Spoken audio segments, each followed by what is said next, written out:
آج موضوع یہ منتخب کیا گیا ہے کہ محفل میلاد کی برکت کیا ہے۔ دعا ہے خالق کائنات مجھے حق گوئی کی توفیق عطا فرمائے۔ تعبیر الرؤیا کی کتابیں اٹھا کر دیکھیں جن میں خوابوں کی تعبیر بیان کی گئی ہے۔ تعبیر الرؤیا کے اندر میلاد شریف کے مہینے کے حوالے سے معبرین نے یہ روایت نقل کی ہے کہ اگر کوئی شخص یہ خواب دیکھے کہ ربیع الاول شریف کا مہینہ شروع ہو چکا ہے اور میں ربیع الاول شریف گزار رہا ہوں، تو اگر وہ بے اولاد ہے تو خواب میں ماہ ربیع الاول محسوس کرنے کی برکت سے اللہ اسے نیک اولاد عطا فرمائے۔ اگر وہ تنگ دست ہے اور اس نے خواب میں یہ دیکھا کہ ماہ ربیع الاول شروع ہو چکا ہے تو اللہ اس کی تنگ دستی کو دور فرما دے، اس کے رزق میں برکت ہو جائے گی۔ اور اگر وہ بیمار ہو اور خواب میں دیکھے کہ ماہ ربیع الاول شروع ہو چکا ہے تو یہ تعبیر ہے کہ اس کی بیماری دور ہونے والی ہے۔ اور اگر وہ مظلوم ہے اور کسی کے ظلم کا شکار ہے اور اس نے خواب دیکھا کہ ماہ ربیع الاول شروع ہو چکا ہے تو یہ بشارت ہے اللہ کی طرف سے کہ تمہارے اوپر جو ظلم کی رات ہے وہ ختم ہونے والی ہے۔ میں نے جب تعبیر الرؤیا کی کتابوں میں خواب کے اندر ماہ ربیع الاول محسوس کرنے کی یہ فضیلت پڑھی تو سوچنے لگا اگر کوئی خواب میں اس مہینے کو پائے تو اسے اتنی فضیلتیں ملتی ہیں تو جو جاگتے ہوئے پائے، جو بیداری میں اس مہینے کو پالے اور پھر اس ماہ مبارک کی قدر کرے، حضور کی آمد کے حوالے سے شریعت مطہرہ کے دائرے میں رہتے ہوئے خوشی کا اظہار کرے، تو جس نے بیداری کے عالم میں اس مہینے کو پا لیا اس پر اللہ کی کتنی رحمتیں ہوں گی۔ علامہ اسماعیل حقی رحمۃ اللہ تعالی علیہ نے تفسیر روح البیان کے اندر یہ بات نقل فرمائی ہے کہ جس گھر میں محفل میلاد ہوتی ہے پورا سال اس محفل کی برکتیں موجود رہتی ہیں، پورا سال۔ روح البیان میں یہ بات ہے، علامہ اسماعیل حقی نے اس کو نقل فرمایا ہے کہ سال بھر محفل میلاد کی برکتیں قائم رہتی ہیں۔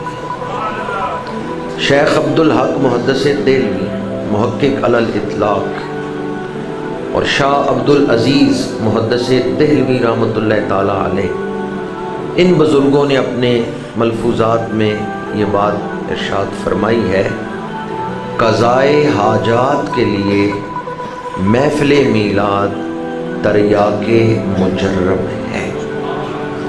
یعنی اگر کوئی شخص مشکل میں ہو، پریشان حال ہو، وہ چاہتا ہو کہ مجھے اس پریشانی سے نجات مل جائے اور میری حاجت پوری ہو جائے، تو شیخ عبدالحق محدث دہلوی فرماتے ہیں کہ وہ ذکر میلاد کرے، وہ محفل میلاد کرے، اس کی برکت سے اللہ اس کی حاجات کو پورا فرما دے۔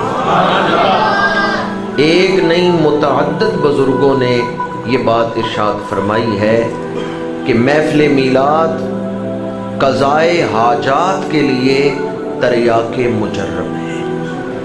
اگر کوئی شخص، یہ تو میں آپ کو بزرگوں کے حوالے سے بات بیان کر رہا ہوں، میں نے خود کئی ایسے لوگ دیکھے ہیں اس دور میں بھی جن کے ہاں اولاد نہیں تھی، انہوں نے نیت کی اللہ تعالیٰ نے بیٹا عطا کیا تو میں محفل میلاد کرواؤں گا، اللہ تعالیٰ نے ان کی دعا کو قبول فرمایا۔ اللہ تعالیٰ نے ان کو اولاد عطا فرما دی۔ کتنے لوگ ایسے ہیں جن کو میں جانتا ہوں کہ محفل میلاد کے وہ رنگے ہوئے ہیں، محفل میلاد نے ان پر رنگ چڑھا دیا۔ کیوں؟ محفل میلاد میں ذکر کسی عامی کا نہیں ہوتا، سید العالمین کا ہوتا ہے۔ محفل میلاد میں ذکر کسی عام بشر کا نہیں ہوتا، خیر البشر کا ہوتا ہے۔ محفل میلاد میں ذکر، موضوع ہے برکات میلاد، تو محفل میلاد میں ذکر کس کا ہوتا ہے؟ ذکر جتنا اعلیٰ ہوگا برکتیں بھی اتنی ہی اعلیٰ، ذکر جتنا بلند ہوگا اس محفل کی شان بھی اتنی ہی بلند ہوگی۔ کہ اس محفل میں بیان کیا ہو رہا ہے، اس محفل میں ذکر کیا ہو رہا ہے؟ محفل میلاد میں ذکر ہوتا ہے رحمت للعالمین کا، محفل میلاد میں ذکر ہوتا ہے خاتم النبیین کا۔ حضور کی ذات بھی رحمت ہے اور حضور کی بات بھی رحمت ہے۔ جہاں رحمت للعالمین کا ذکر ہوتا ہے وہاں رحمتوں کا نزول ہوتا ہے۔ حضرت ابو درداء رضی اللہ تعالی عنہ حضور کی خدمت میں حاضر ہیں۔ حضور نے ارشاد فرمایا ابو درداء چلو عامر انصاری کے گھر چلتے ہیں۔ سوموار شریف کا دن تھا۔ حضرت عامر انصاری اپنے اہل خاندان کو بٹھا کر حضور کا ذکر کر رہے تھے، حضور کی شانیں سنا رہے تھے، اور حضور کا ذکر کرتے ہوئے جب وہ اس مقام پر پہنچے کہ سوموار کے دن حضور کی ولادت ہوئی، دن بھی سوموار کا تھا جب وہ بیان کر رہے تھے، تو انہوں نے کہا آج کے دن حضور کی ولادت ہوئی۔ حضرت ابو درداء روایت کرتے ہیں اس وقت حضور حضرت عامر انصاری کے دروازے پر پہنچ چکے تھے۔ تو جب ان کی زبان پر یہ الفاظ تھے کہ آج کے دن حضور کا میلاد ہوا، حضور ان کے گھر میں تشریف لے آئے۔ ادھر وہ اپنے گھر محفل میں حضور کی آمد کو بیان کر رہے ہیں، عین اسی گھڑی عین اسی لمحے حضور ان کے گھر جلوہ افروز ہوئے۔ جب حضور نے یہ بات مشاہدہ فرمائی کہ حضرت عامر انصاری اہل خاندان کو بٹھا کے میری آمد بیان کر رہے ہیں، میرا میلاد سنا رہے ہیں، تو حضور نے ناراضگی کا اظہار نہیں فرمایا، بلکہ فرمایا ان اللہ فتح لک ابواب الرحمت، اے عامر انصاری ادھر تو میرا ذکر کر رہا تھا، ادھر اللہ نے تیرے اوپر رحمتوں کے دروازے والملائکۃ کلہم یستغفرون لک، تو میرا ذکر کر رہا تھا، آسمانوں کے فرشتے تیرے لیے بخشش مانگ رہے ہیں۔ نعرہ تکبیر، نعرہ رسالت، نعرہ حیدری، عظمت و شان مصطفیٰ کریم، والملائکۃ کلہم یستغفرون لک۔ اس سے پتہ چلتا ہے کہ جو محفل میلاد میں آتا ہے، جتنی دیر وہ محفل میلاد میں بیٹھا رہتا ہے، فرشتے اس کے لیے بخشش کا سوال کرتے رہتے ہیں۔ حضور کا ذکر گناہ بخشوانے کا وظیفہ ہے۔ برکات میلاد میں نے آپ کے سامنے جہاں یہ چیز بیان کی کہ اس سے حاجات پوری ہوتی ہیں، جہاں میں نے اس چیز کو بیان کیا کہ محفل میلاد کی برکت سے بیماریوں سے شفا ملتی ہے، جہاں میں نے اس چیز کو بیان کیا کہ محفل میلاد کی برکت سے اولاد نرینہ مل جاتی ہے، وہیں محفل میلاد کی چوتھی برکت بیان کر رہا ہوں، گناہوں کی معافی مل جاتی ہے۔ حضور کا ذکر گناہوں کی معافی کا سبب ہے۔ بخاری شریف کی حدیث پاک ہے، بندہ ایک دفعہ حضور پہ درود پڑھتا ہے، اللہ اس پہ 10 رحمتیں نازل کرتا ہے، 10 گناہ معاف کر دیتا ہے، 10 درجے بلند کر دیتا ہے۔ ایک دفعہ حضور پہ درود پڑھیں 10 گناہ معاف۔ اب محفل میلاد میں کتنی دفعہ درود پڑھا جاتا ہے؟ بعض جگہ پہ محفل میلاد ہوتی ہے صرف درود ہی پڑھا جاتا ہے، بعض جگہ پہ محفل میلاد ہوتی ہے تو ذکر میلاد سے پہلے حضور پہ درود پڑھا جاتا ہے، محفل مکمل ہو پھر درود پڑھا جاتا ہے، اور جہاں درود پڑھا جائے وہاں گناہوں کی معافی تقسیم ہوتی ہے۔ میں اکثر کہتا ہوں انسان گناہ کرنے کے طریقے تو بہت جانتا ہے، گناہ بخشوانے کے طریقے نہیں جانتا۔ گناہ بخشوانے کا کوئی موقع ملے تو گناہ بخشوا لینے چاہیے یا نہیں؟ چند لوگ ہی بولے فَمَن يَعْمَلْ مِثْقَالَ ذَرَّةٍ خَيْرًا يَرَهُ وَمَن يَعْمَلْ مِثْقَالَ ذَرَّةٍ شَرًّا يَرَهُ۔ چھوٹے سے چھوٹا گناہ جسے آپ بھول گئے، آپ کو یاد ہی نہیں، قیامت کے دن آنکھوں کے سامنے آ جائے گا، اس کا جواب دینا ہے۔ وَامْتَازُوا الْيَوْمَ أَيُّهَا الْمُجْرِمُونَ،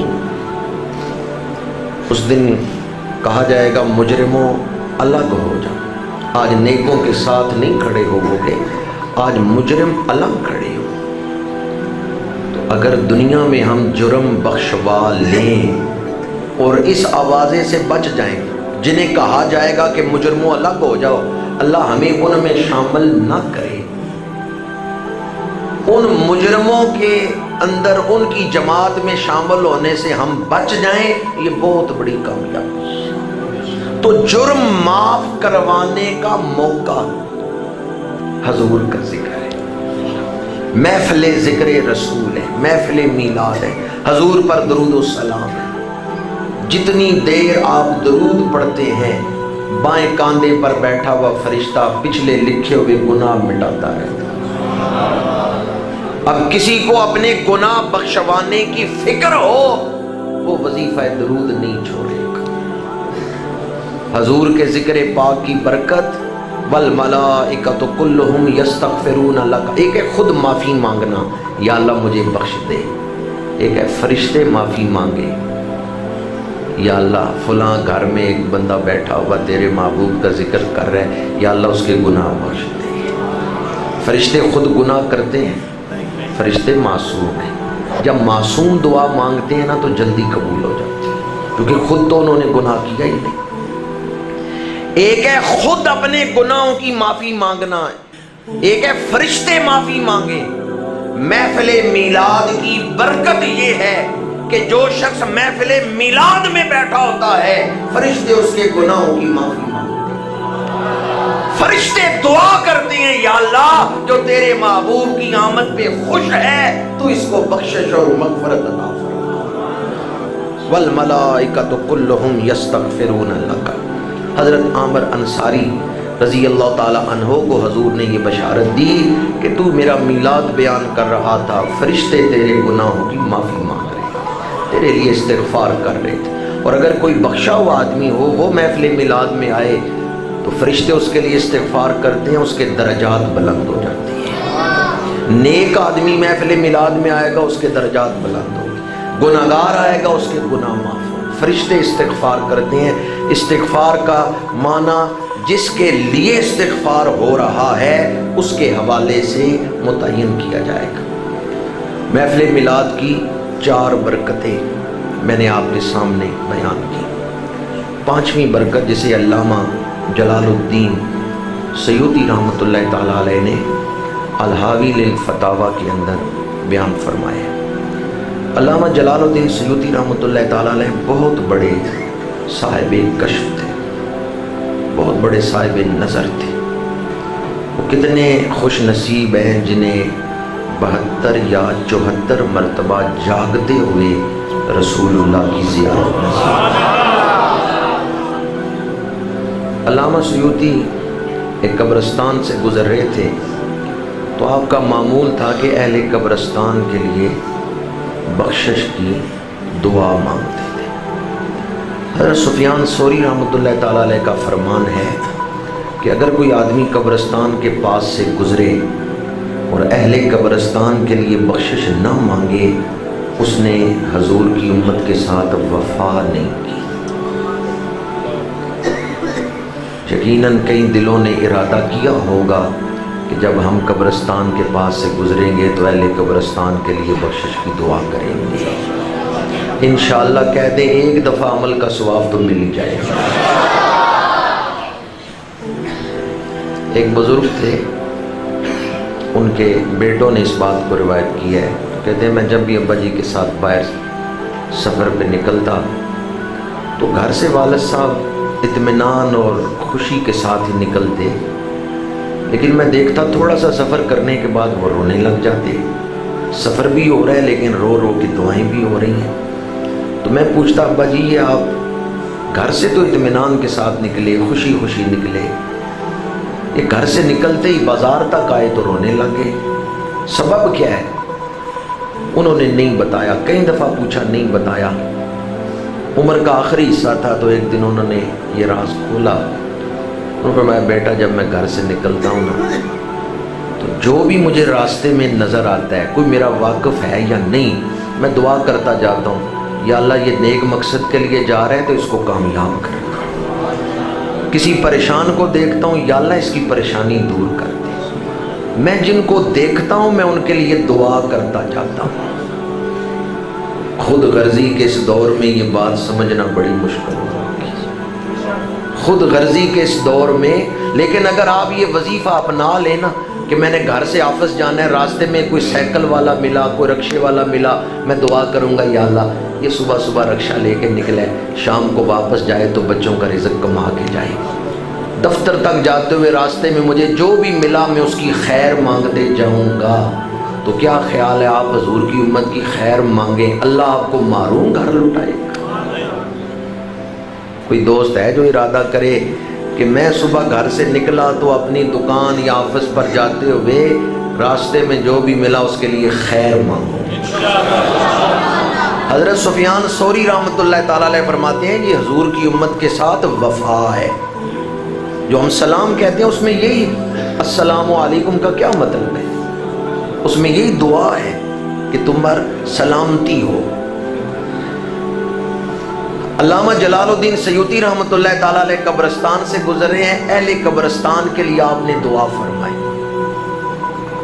صاحب نظر تھے، فاتحہ پڑھنے کے بعد آنکھیں بند کی ہیں تو دل کی آنکھ نے دیکھنا شروع کیا ہے ہر قبر کے اندر کلمہ شریف کا نور موجود ہے، لیکن ایک قبر میں اتنا زیادہ نور ہے کہ وہ نور دیکھنے سے نظر چند جاتی ہے، اتنا زیادہ نور ہے۔ علامہ سیوطی فرماتے ہیں میں نے اپنے دل کی آنکھ سے اس پر خوب غور کیا کہ مجھے یہ قبر والا نظر آئے۔ کچھ دیر بعد اللہ نے فضل کیا، نور کا وہ حجاب ہٹا اور مجھے صاحب مزار نظر آیا۔ تو کوئی بہت بڑا ولی نہیں تھا، وہ ایک عام مسلمان تھا۔ میں نے اس سے سوال کیا نور تو ہر قبر میں ہے پر تیری قبر میں اتنا زیادہ نور کیوں ہے؟ اس نے کہا میری قبر میں جب حضور تشریف لائے تھے نا تو حضور نے صرف زیارت ہی نہیں کروائی، حضور مسکرائے بھی۔ اور یہ تو آپ نے سنا ہوگا کہ حضرت ام المومنین ہم سب کی روحانی ماں حضرت عائشہ صدیقہ کے حادثے ساری کے وقت سوئی گری تھی اور اندھیرا تھا، چراغ گل ہو چکا تھا، تو حضور مسکرائے تو اندھیرا دور ہو گیا۔ اور بخاری شریف میں حضرت ابو ہریرہ رضی اللہ تعالیٰ عنہ سے روایت ہے جب حضور مسکراتے تھے حضور کے دندان مبارک سے نور چھنتا تھا۔ اس قبر والے نے کہا حضور میری قبر میں جب تشریف لائے تھے تو مسکرائے تھے، ان کے مسکرانے سے اتنا نور ہو گیا ہے کہ آج تک میری قبر بقعہ نور بنی ہوئی ہے۔ میں اپنی زبان میں کہوں تو یوں کہہ سکتا ہوں کہ علامہ سیوطی نے اس قبر والے سے پوچھا تیری قبر میں اتنا نور کیوں ہے؟ اس نے کہا نور والا آیا تھا، نور لے کر آیا تھا۔ علامہ سیوطی نے پھر اس صاحب قبر کا ایک عمل بیان کیا ہے کہ حضور اس کی قبر میں آ کے مسکرائے تو سبب کیا تھا؟ وہ دکاندار پورا سال روزانہ اپنی دکان کی آمدن سے ایک حصہ الگ کر کے رکھتا تھا کہ جب میلاد کا مہینہ آئے گا تو میں نے ذکر میلاد کروانا ہے، میں نے حضور کا ذکر کروانا ہے۔ اس کو وہ شوق تھا. تو یہ جو شوق تھا محفل میلاد کا، اس نے دونوں جہانوں کو سنوار دیا. شروع میں بھی میں یہ بات عرض کر چکا ہوں، محفل میلاد میں ذکر کس کا ہوتا ہے؟ جو رحمت للعالمین ہے. اس ذکر کے ساتھ رحمت بھی وابستہ ہے، ہماری ہدایت بھی وابستہ ہے، اور ہماری نجات بھی وابستہ ہے. جو یہ ذکر کرتا ہے اللہ اس پر رحمتوں کا نزول فرماتا ہے. بخاری شریف کی حدیث پاک، پہلے تو میں نے علامہ سیوطی کے حوالے سے ذکر کیا. کوئی کہہ سکتا ہے کہ میں نہیں مانتا علامہ سیوطی کے اس کشف کو، تو بخاری شریف اٹھا کے دیکھیں. علامہ سیوطی نے تو دیکھا ایک مسلمان تھا، حضور کا کلمہ گو تھا، مومن تھا، محفل میلاد کی برکت سے اس کی قبر روشن ہے.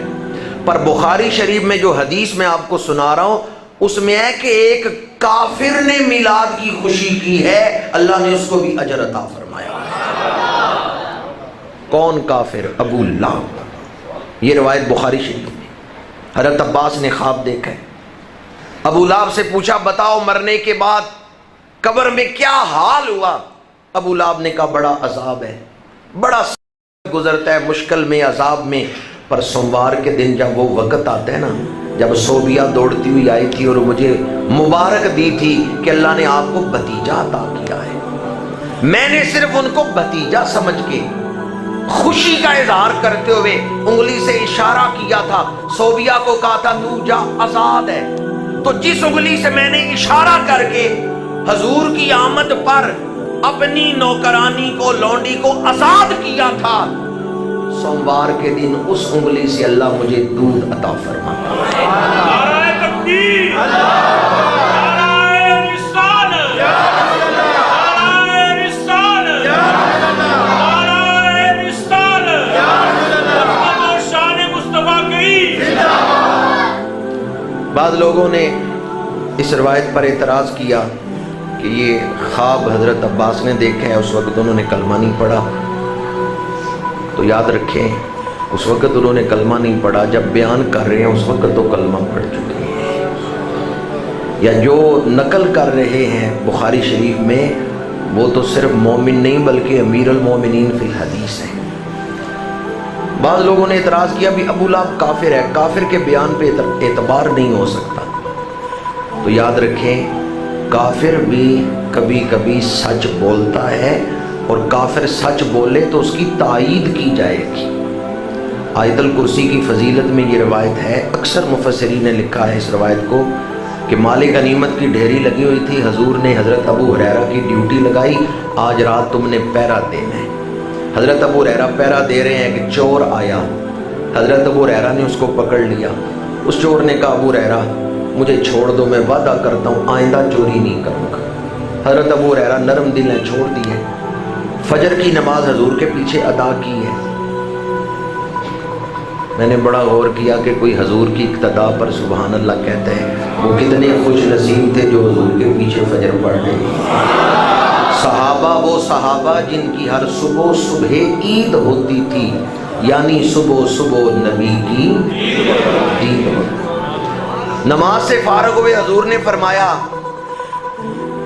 اے ابو ہریرہ بتاؤ ما فعل بک اسیرک البارحہ. بارحہ کہتے ہیں گزشتہ رات، گزرنے والی رات. ما فعل بک اسیرک البارحہ، اے ابو ہریرہ تیرے قیدی نے کل رات تیرے ساتھ کیا معاملہ کیا ہے؟ ابو ہریرہ کہتے ہیں واقعہ میرے ساتھ ہوا ہے، بیان اللہ کے رسول فرما رہے ہیں. ابو ہریرہ عرض کرتے ہیں یا رسول اللہ اس نے وعدہ کیا وہ آئندہ نہیں آئے گا، اس لیے میں نے اس کو چھوڑ دیا. حضور نے فرمایا ابو ہریرہ خبردار رہنا، آج رات وہ پھر آئے گا. ابو ہریرہ فرماتے ہیں پہلی رات تو مجھے یقین نہیں تھا کہ وہ آئے گا یا نہیں آئے گا، میں ویسے ہی پہرا دے رہا تھا. پر دوسری رات مجھے یقین تھا کہ آج چور آئے گا، چونکہ نبی نے پہلے ہی بیان فرمایا. تو صحابہ کا ایمان کس پر ہے کہ اللہ نے حضور کو علم غیب عطا کیا ہے. دوسری رات آئی، چور پھر آیا، حضرت ابو ہریرہ نے پکڑا، اس نے پھر معافی مانگی. حضرت ابو ہریرہ نرم دل نے پھر چھوڑ دیا. دوسرے دن فجر حضور کے پیچھے پڑی، آپ نے پھر فرمایا ما فعل بک اسیرک البارحہ، گزشتہ رات تیرے چور نے، تیرے قیدی نے تیرے ساتھ کیا کیا؟ ابو ہریرہ رضی اللہ تعالیٰ عنہ نے پھر واقعہ سنایا۔ حضور نے فرمایا ابو ہریرہ وہ جھوٹ بول کے گیا ہے، کل پھر وہ آئے گا۔ پہلے دونوں دن وہ جھوٹ بولتا رہے، اور حضور فرماتے ہیں وہ جھوٹ بول کے گیا ہے، کل پھر آئے گا۔ اس نے کہا میں نہیں آؤں گا لیکن آج پھر آئے گا۔ تیسری رات آئی، چور پھر آ گیا۔ حضرت ابو ہریرہ نے پکڑ لیا، انہوں نے فرمایا آج تو میں تجھے نہیں چھوڑوں گا۔ اس نے کہا ابو ہریرہ میں تمہیں ایک وظیفہ بتاتا ہوں، تم مجھے چھوڑ دو۔ آپ نے فرمایا بتاؤ کیا وظیفہ ہے؟ اس نے کہا جو رات سونے سے پہلے آیت الکرسی پڑھ لے وہ شیطان کے حملوں سے بچ جائے گا۔ حضرت ابو ہریرہ محب قرآن تھے، قرآن کی فضیلت سنی، چور کو چھوڑ دیا۔ تیسرے دن فجر پڑی حضور کے پیچھے، تو آپ نے کیا ارشاد فرمایا ہے؟ فرمایا ہے جھوٹا برباد۔ بس یہ مضمون میں نے آپ کے سامنے بیان کرنا تھا۔ سب کافروں سے بڑا کافر تو شیطان ہے نا، تو حضور نے تائید نہیں کی کہ اس نے بات سچی کی ہے۔ ابو لہب کافر ہے، جھوٹا ہے، لیکن اس نے بات سچی کی ہے کہ جو حضور کی آمد پہ خوشی کرے گا وہ اس خوشی کی برکت سے محروم نہیں ہو۔ میں تو یہ کہتا ہوں اللہ جس پہ کرم کرنا چاہتا ہے اسے ہی محبوب کی آمد کی خوشی عطا فرماتا ہے۔ اللہ جس پہ کرم کرنا چاہے گا وہی حضور کی آمد پہ خوشی کا اظہار کرے گا۔ اللہ تعالی ہمیں حضور کی آمد پر سچی خوشی اور اس خوشی کا سچا اظہار نصیب فرمائے۔ تو میں نے آپ کے سامنے میلاد شریف منانے کی برکتیں، حضور کی آمد پر جو خوشی کا اظہار ہے اس کی 4-5 برکتیں بیان کی ہیں۔ اب جو بات عرض کر رہا ہوں وہ بڑی قابل توجہ ہے۔ یہ تو میں نے چند ایک برکتیں بیان کی ہیں، ورنہ حضور کی آمد پر خوشی کی بے پناہ برکتیں ہیں۔ ساری رات گزر جائے، کئی راتیں گزر جائیں، زندگی ختم ہو جائے، حضور کے ذکر کی برکتوں کا بیان مکمل نہیں ہو سکتا۔ بالفرض اگر محفل میلاد کی کوئی اور برکت بیان نہ کی جاتی، اس میں کوئی اور برکت نہ رکھی جاتی، عاشق پھر بھی حضور کی آمد پر خوشی کا اظہار کرے۔ سمجھے میں کیا کہہ رہا ہوں؟ آپ نے لفظ عاشق پر نہیں غور کیا۔ محبت مفاد پرست نہیں ہوتی، اور مفاد ہو تو پھر محبت یہ ساری برکتیں ہیں، بلکہ میں کہتا ہوں بے شمار برکتیں ہیں میلاد شریف۔ اگر بالفرض کوئی برکت نہ اس میں ہوتی پھر بھی حضور کی آمد پر ہر عاشق خوشی کا اظہار کرتا۔ تیسری بار کہہ رہا ہوں بے شمار برکتیں ہیں حضور کے ذکر پاک کی، اور حضور کی آمد پر خوشی کے اظہار کے لیے بے شمار برکتیں ہیں، لیکن ہم کیوں خوشی کا اظہار کرتے ہیں؟ اللہ نے حکم دیا ہے کہ رحمت ملے تو خوشی۔ یہ تھوڑی برکت ہے کہ ہمارا نام حکم ماننے والوں میں لکھ دیا جائے، یہی بہت بڑی برکت ہے۔ قُلْ بِفَضْلِ اللَّهِ وَبِرَحْمَتِهِ فَبِذَلِكَ فَلْيَفْرَحُوا۔ قُلْ محبوب فرما دیجئے۔ قرآن مجید کی چند آیات کے شروع میں لفظ کل آیا ہے، اور آپ پڑھ کے دیکھیں بڑا خاص مضمون ہوتا ہے تو اللہ کل فرماتا ہے۔ توحید مقصد تخلیق انسانی، جب توحید کو بیان کرنا تھا تو کل فرمایا، قل هو اللہ احد۔ پورے قرآن مجید کا نچوڑ اطاعت نبوی سے بندہ اللہ کا محبوب بن جاتا ہے، تو اطاعت نبوی یہ بڑی اہمیت کا مضمون تھا۔ اللہ نے فرمایا قل ان کنتم تحبون اللہ فاتبعونی یحببکم اللہ۔ 2 آیتیں میں نے آپ کے سامنے پڑھی جن سے پہلے کل آئے، ایک میں توحید کا مضمون ہے، دوسری آیت میں اتباع نبوی کا مضمون ہے۔ قل هو اللہ احد، قل ان کنتم تحبون اللہ فاتبعونی یحببکم اللہ۔ مفسرین فرماتے ہیں کوئی بڑا اہم مضمون ہو تو اللہ تعالیٰ لفظ کل ارشاد فرما کے پھر اس مضمون کو بیان کر رہے ہیں۔ اب محبوب کی آمد پر خوشی کا اظہار یہ بڑا خاص مضمون، اس لیے پہلے لفظ کل فرمایا، قل بفضل اللہ و برحمتہ فبذالک فلیفرحوا، اللہ کا فضل ملے، اللہ کی رحمت ملے تو اس کے ملنے پر خوشی کا اظہار۔ قل کے بعد جو حرف آیا ہے وہ ہے بے، قل بفضل اللہ۔ علماء سے پوچھیں نحو میں یہ جو بے ہے کتنے معانی میں آتا ہے؟ یہاں جو ہے یہ افادہ مصاحبت کے لیے ہے، بفضل اللہ جس کو فضل ملے، وبرحمتہ افادہ مصاحبت یعنی جس کو رحمت ملے، فبذالک فلیفرحوا رحمت اور فضل کے ملنے پر وہ خوشی کریں۔ رحمت اور فضل کے ملنے پر کیا کریں؟ اب قرآن بتاتا ہے حضور رحمت بھی ہیں، حضور فضل بھی ہیں۔ وما ارسلناک الا رحمۃ للعالمین۔ اور فضل والی آیت کون سی ہے؟ یا ایھا النبی انا ارسلناک شاہدا ومبشرا ونذیرا وداعیا الی اللہ باذنہ وسراجا منیرا وبشر المؤمنین بان لهم من اللہ فضلا کبیرا۔ علماء اور حفاظ تو سمجھ گئے ہوں گے قرآن نے حضور کو صرف فضل نہیں کہا، فضل کبیر کہا ہے۔ وَبَشِّرِ الْمُؤْمِنِينَ بِأَنَّ لَهُم مِّنَ اللَّهِ فَضْلًا كَبِيرًا، اہل ایمان کو بشارت دے دیں، اہل ایمان خوش ہو جائیں، محبوب کو بھیج کر اللہ نے ان پہ بڑا فضل کر دیا۔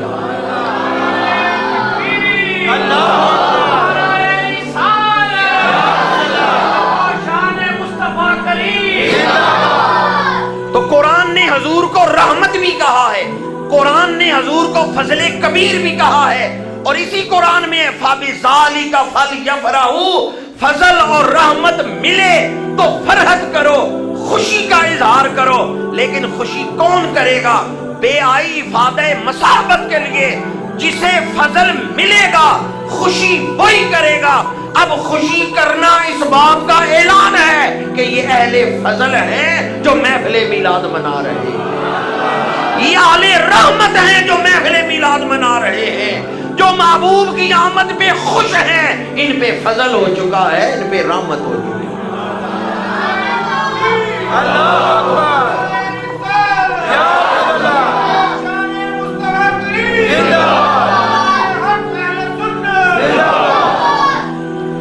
کسی کے گھر بچہ پیدا ہوا، بڑے عرصے بعد اللہ نے بیٹا عطا کیا، تو مٹھائی کس نے بانٹنی ہے؟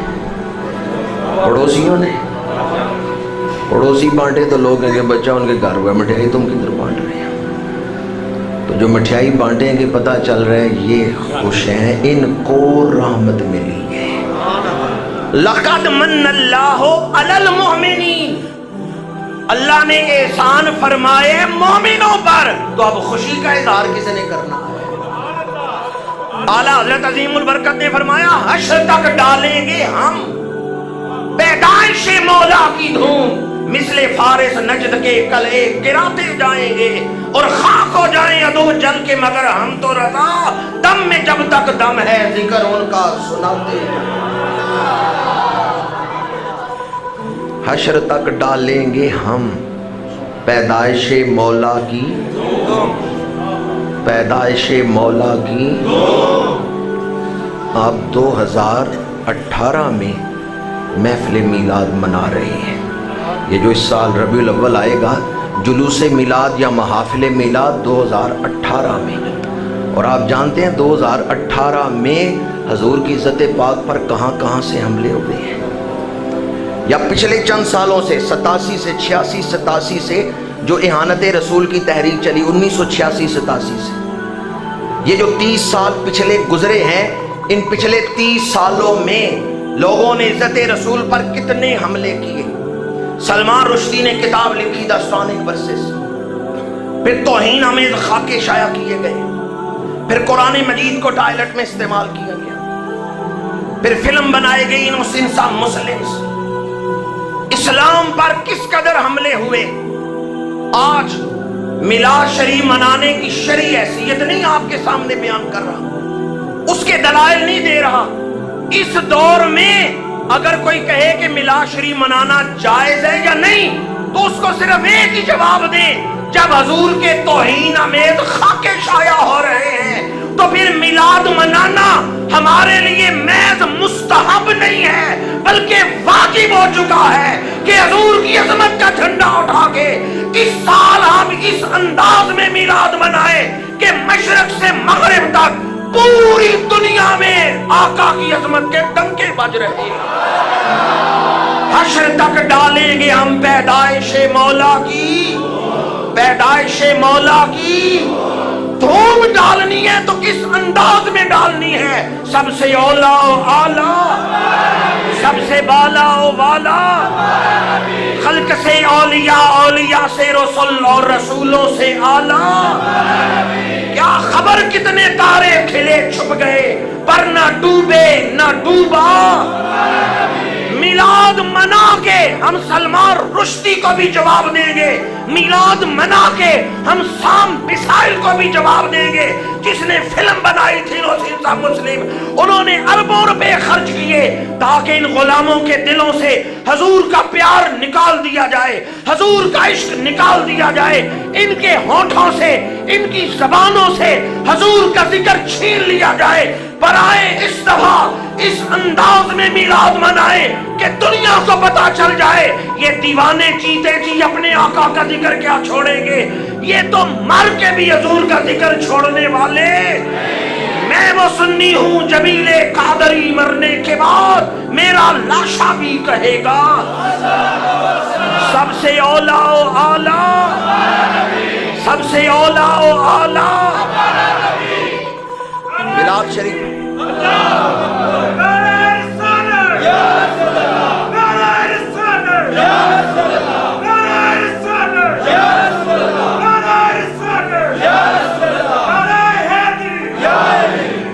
میلاد شریف منانا مستحب ہے، محفل میلاد مستحب ہے، لیکن علماء سے پوچھیں جس دور میں کوئی مستحب کی مخالفت کرے، مستحب کو مٹا رہا ہو تو مستحب کو قائم کرنا واجب ہوتا ہے۔ فقہا سے پوچھیں جب مستحب کو کوئی مٹا رہا ہو تو آئندہ نسلوں کو مستحب سے فیضیاب رکھنے کے لیے مستحب کو قائم کرنا واجب ہو جاتا ہے۔ پر اس دور میں تو اس ہستی پہ حملہ ہوا ہے جو مرکز دین ہے، فرض بھی جن کی ذات سے مل رہے ہیں، واجب بھی جن کی ذات سے مل رہے ہیں، محور دین حضور کا وجود ہے۔ لوح بھی تو قلم بھی تو تیرا وجود، گنبد آبگینہ رنگ تیرے محیط میں ہوگا۔ جب حضور کی عزت پاک پہ حملہ ہوا تو ناموس رسالت کا تقاضا یہ ہے کہ اب مسلمان غفلت سے محفل مہینہ میلاد کو، ماہ میلاد کو نہ گزاریں، بلکہ ارادہ کریں ماہ میلاد شروع ہوگا، ہم میں سے ہر ایک کے گھر پر حضور کی آمد کی خوشی میں پرچم لہرائیں، سبز جھنڈا لہرائیں، لیکن نالین پاک کا جو نقش ہے اس کا ادب کریں، اس پر ایسی لکھوائی نہ کریں کہ اگر وہ جھنڈا گرے تو بے ادبی ہو۔ دونوں چیزیں پیش نظر رکھیں کہ میلاد شریف تو اس کو احتشام سے منائیں لیکن ادب پیش نظر رکھیں۔ جھنڈے ضرور لگائیں لیکن ان کے اوپر لکھائی نہ ہو۔ اگر اس کے اوپر آیت لکھی ہے، اللہ کا یا حضور پاک کا ذکر ہے، کل کلام وہ جھنڈا گرتا ہے تو بے ادبی ہوگی۔ میلاد شریف کا جھنڈا ہم میں سے ہر ایک اپنے گھر پر لگائے گا، چراغاں کریں گے۔ ایک دوست مجھے کہنے لگے ٹھیک ہے ابھی محفل میلاد تو کر لو، ذکر میلاد ہے، ہم اس کی مخالفت نہیں کرتے، لیکن یہ لائٹیں جلانے کا کیا فائدہ ہے، چراغاں کرنے کا کیا فائدہ ہے؟ تو یاد رکھیں یہ ہے تعظیم نبوی۔ کیا ہے؟ تعظیم کا مطلب ہے کسی کو اللہ نے جو عزت دی ہے، قول و فعل سے اس عزت کا اظہار، قول و فعل سے اس عزت کا اظہار کرنا، اس کو تسلیم کرنا۔ آپ اپنے گھر پہ اگر چراغاں کریں گے تو کتنے لائٹیں لگ جائیں گی، کتنا ہی خرچہ آ جائے گا، 10,000 آ جائے گا، 20,000 آ جائے گا۔ جو ہمیں 10-20 ہزار کی لائٹیں نہیں لگانے دیتے اور کہتے ہیں یہ بدعت ہے، انہوں نے خود کعبہ شریف پر 72 کروڑ کا غلاف ڈالا ہوا ہے۔ کعبہ شریف پر جو غلاف ہے 72 کروڑ میں، سونے کی تاروں والا غلاف، سونے کا کام ہوا ہے اس میں۔ قصوۃ الکعبہ کمپنی ہے، پورا سال وہ کام کرتی ہے، پھر غلاف تیار ہوتا ہے جو ہر سال چینج کیا جاتا ہے، تبدیل کیا جاتا ہے۔ میں کہتا ہوں مجھے ایک آیت دکھاؤ یا حدیث دکھاؤ جس میں حضور نے حکم دیا ہے یا اللہ کریم نے حکم دیا ہے کہ اتنا مہنگا لباس، اتنا مہنگا غلاف کعبے پر ڈالو۔ کوئی آیت یا کوئی حدیث ہے؟ ہم ان سے پوچھتے ہیں تم نے اتنا مہنگا غلاف کیوں ڈالا ہے؟ وہ کہتے ہیں کعبے کی عزت ظاہر کرنے کے لیے، تاکہ دنیا کو پتہ چلے یہ عام گھر، یہ بڑی عزت والا گھر ہے۔ تو میں کہتا ہوں تم 1.25 ارب کا نہیں، پورے ارب کا ڈالو، 2 ارب کا ڈالو، کعبے کی زیارت کر کے الحمدللہ ہمارا دل خوش ہوتا ہے۔ تم بے شک 2 ارب کا غلاف ڈالو، لیکن مجھے یہ بتاؤ کعبے کو یہ عزت کس کے منہ پھیرنے سے ملی؟ اگر حضور ادھر چہرہ اقدس نہ کرتے تو کس نے ادھر منہ کرنا تھا؟ جب تک حضور نے نماز میں رخ انور ادھر نہیں کیا، ادھر منہ کر کے نمازیں پڑھتے تھے۔ قبلہ اول تو بیت المقدس، قد نرا تقلب وجهک فی السماء فلنولینک قبلۃ ترضیھا۔ حاجیوں آؤ شہنشاہ کا روزہ دیکھو، کعبہ تو دیکھ چکے اب کعبے کا بھی۔ حضور نے ادھر رخ انور پھیرا ہے تو بیت اللہ قبلہ بن گیا ہے۔ جن کے رخ انور پھیرنے سے کعبے کو عزتیں ملی ہیں، ان کی اپنی عزتیں کتنی عرفہ اور اعلیٰ۔ کعبے کی عزت ظاہر کرنے کے لیے 1.25 ارب کا غلاف ڈالا جا سکتا ہے، تو حضور کی عزت کے اظہار کے لیے 10-20 ہزار کی لائٹیں نہیں لگائی جا سکتی۔ شروع میں عرض کر چکا ہوں کہ حضور کی آمد پر خوشی کے اظہار سے حاجتیں پوری ہوتی ہیں، تنگ دستی دور ہوتی ہے۔ اگر آپ چراغاں بجلی کی لائٹیں نہیں نہ لگا سکتے تو مٹی کا دیا ہی جلا لیں۔ رب او دے دیوے بالے جڑا او دے بالدان۔ اظہار ضرور محبت کا کریں، مٹی کا دیا ہی جلا دیں، لیکن حضور کی آمد پر خوشی کا اظہار کریں۔ حضرت مولانا فضل الرحمان گنج مراد آبادی رحمت اللہ تعالیٰ علیہ گلی سے گزر رہے تھے، بہت بڑے صاحب نظر تھے، صاحب کشف تھے، اور بڑے بڑے محدث ان کے مرید تھے، حضرت مولانا فضل الرحمان گنج مراد آبادی۔ یہ جو بات آپ کو سنا رہا ہوں اس کو محدث اعظم فیصل آبادی حضرت علامہ شیخ الحدیث سردار احمد صاحب رحمت اللہ تعالیٰ علیہ وہ بیان کرتے تھے۔ مولانا فضل الرحمان گنج مراد آبادی کو دیوبند مسلک کے علماء بڑا مانتے ہیں۔ آپ گلی سے گزر رہے تھے، ایک دیوار پر دیے جل رہے تھے، تو کسی نے کہا کہ حضرت یہ دیکھیں لوگوں نے بدعت شروع کر دی ہے، محفل میلاد اس گھر میں ہو رہی ہے اور انہوں نے دیوار پر چراغاں کیا ہوا ہے اور یہ بدعت ہے۔ آپ نے فرمایا مولوی صاحب یہ بدعت ہے؟ انہوں نے کہا ہاں جی یہ جائز نہیں ہے۔ انہوں نے فرمایا اگر جائز نہیں نا